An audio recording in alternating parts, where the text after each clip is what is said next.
Probably the biggest nutrition mistake that I made my last Dirty Kanza. Somebody reminded me of this on a group ride the other day when they were talking about a race they did, or not a race, but a ride they did. Had a lot of climbing in it. They had planned their hydration schedule based on the distance, and because of the climbing, the ride took a lot longer and they got caught without water. I did something similar in the DK.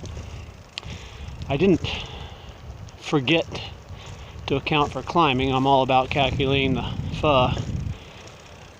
But what I neglected to do was pay attention to what the wind was doing when I left out of the checkpoint. And up to that point, I had hit my scheduled race pace right on the nose.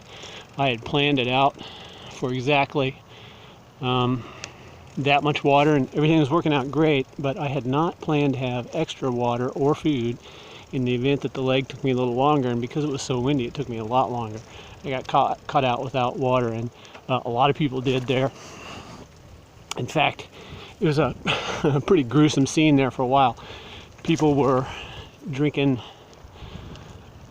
liquids out of discarded bottles on the road, out of the bottoms of coolers.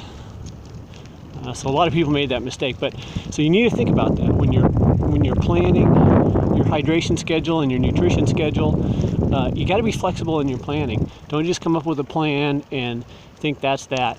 You got to have your crew remind you, or you remind them when you're at the checkpoint. Hey, I have this much water, I have this much liquid, I have this much food. Is that enough? Is it windy? Do I need more? A lot of times, if you throw an extra water bottle in your jersey pocket, it's going to make a big difference. So, something to think about. One more thing to think about.